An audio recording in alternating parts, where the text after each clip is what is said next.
You might already know that as well as being a YouTuber and a podcaster these days, and having spent nearly 25 years at the BBC as a football commentator, I'm also a writer. I wrote Colin Bell's autobiography, Reluctant Hero, and Treble Triumph with Vincent Company looking back on the domestic treble season. But did you know that I wrote this book, Loose Cannon, the story of Rodney Marsh?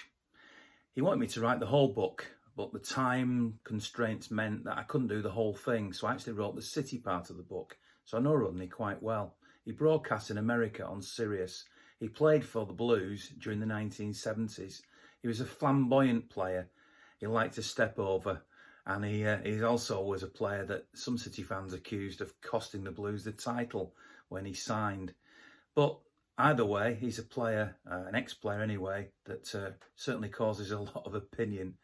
And he always gives out a lot of opinion as well. And I've been speaking to him about his time at City and what it meant to him. You played, obviously, for QPR, you played for Fulham, you went over to Tampa, you played for England. You've had a fantastic football career. How central would you say your time at City was, and how much in your heart was your time at City? It wasn't pivotal to my career, but in terms of my heart, 100% or more. I absolutely adored being in Manchester. I loved everything about Manchester. The first thing when I arrived, and I didn't know, I'm a Cockney from the south, as is pretty obvious. And when I arrived in Manchester, I did not expect the welcome from the fans.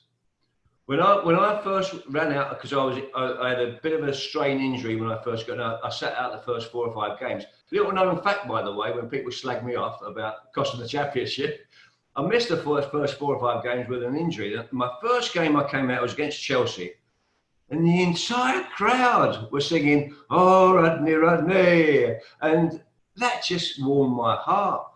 And they had me at that. The fans had me at that when I first walked out.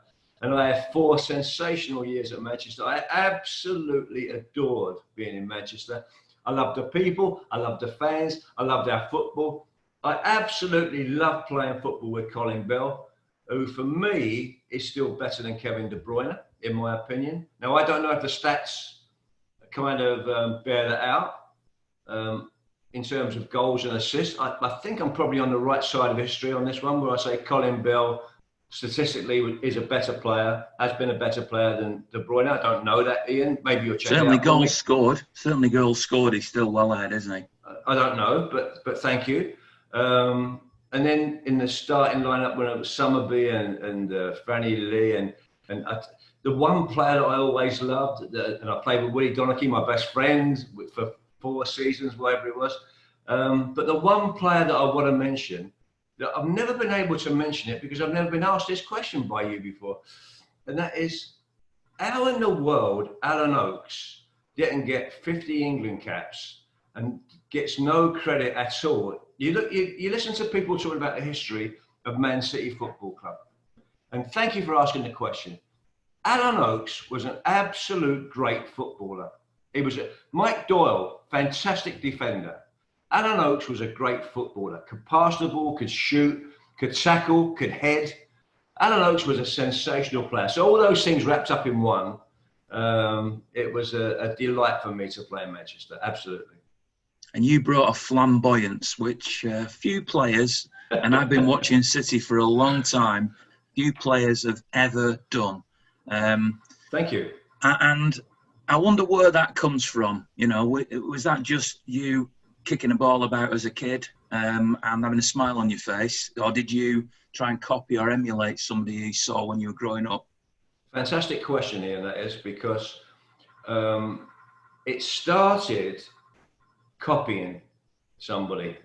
Now, what happened was, when I was a little baby, and before I actually knew anything about football, my old dad, Bill,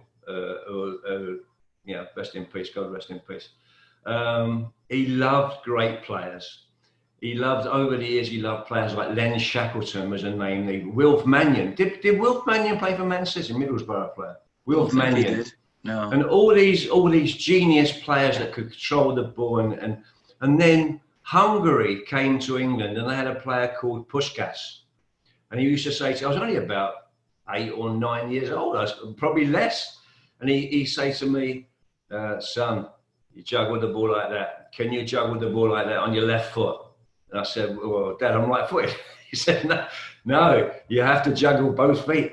And Ian, and when I say this, I am absolutely not exaggerating.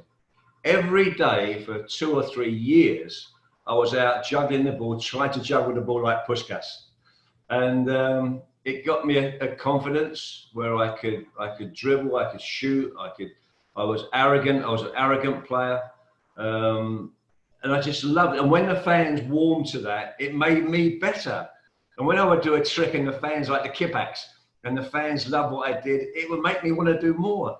So it came from an innate love of the game, but I did early on try to juggle the ball like Puskás. The modern game is and modern supporters are trained to believe that football is just about winning, just about lifting trophies.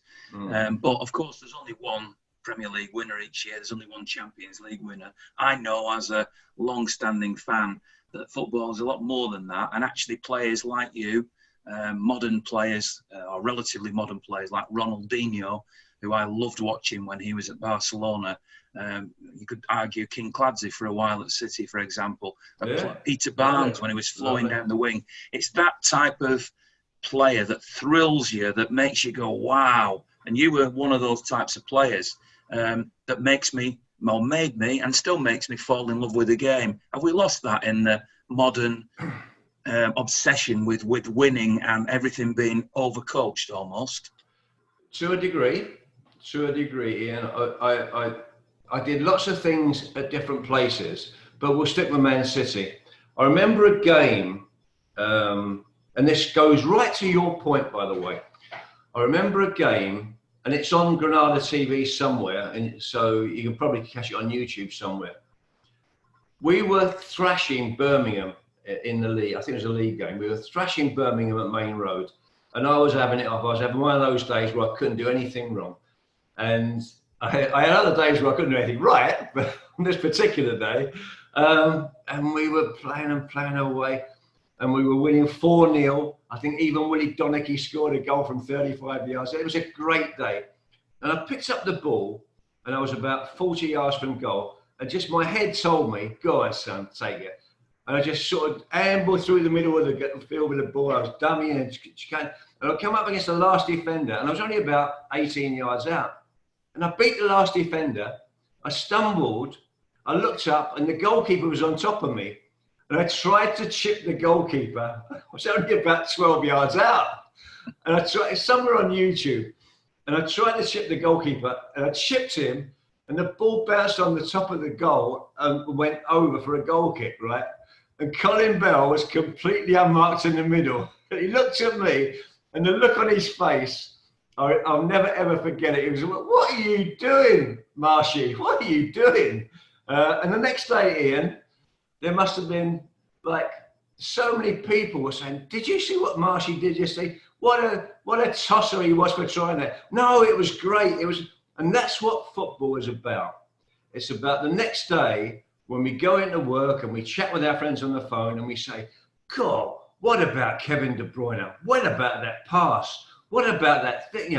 And that's what we talk about in football. We don't talk about, oh, wasn't it great? The old 4-4-2 system worked well. How about our overlapping fullbacks?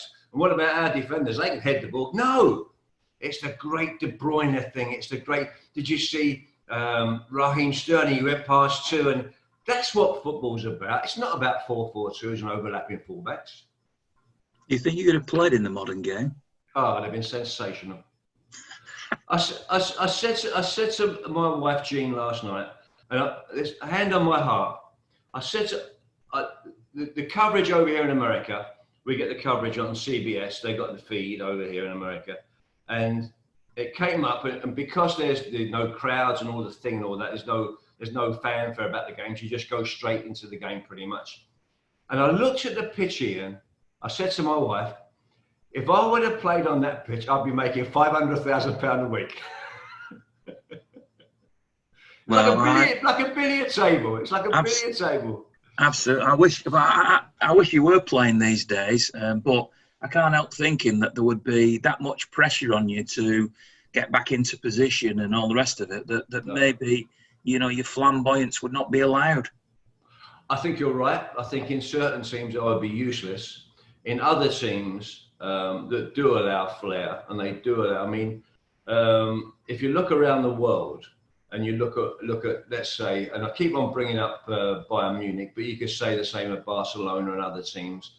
If you look at the way Arsenal play with a certain amount of flair, and the boy Pepe that they've got, like, he's not working out.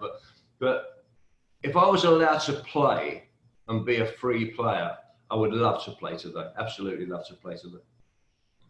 Just to conclude on your time at City, Sure. Have you got any regrets? Oh my goodness. I can't regret being Rodney Marsh.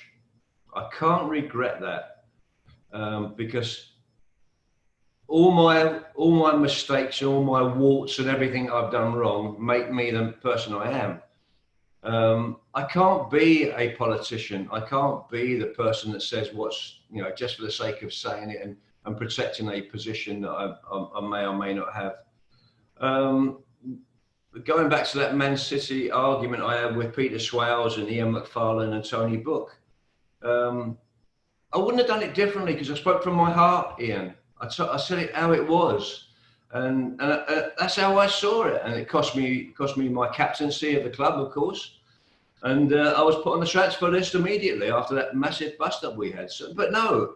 I absolutely loved playing for Manchester City. I adored playing for them. And when we beat Manchester United that time at home, and the Man City fans loved to beat Manchester United, and we're 2-0 up, and we got the ball in the corner. I'm dummying the ball in the corner, wasting time with Mike Summerby, and then we knocked it. Must have been 3 or 4 minutes, and Bobby Charlton's pulling his hair out because he's fuming. He's all snot coming down his nose. He's so angry.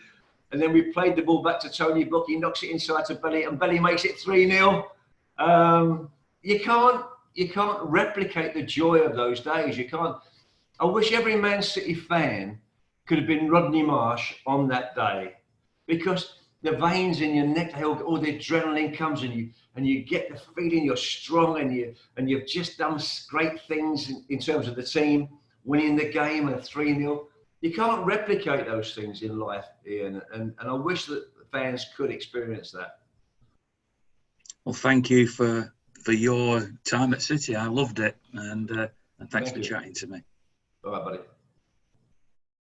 My thanks to HotClick Marketing for their support of this video. They are, of course, specialists in online marketing. Thanks very much to charleslouis.co.uk, who are chartered mortgage advisors. All the info is on the graphic. If you want to contact them, I'm sure they'll be delighted to help.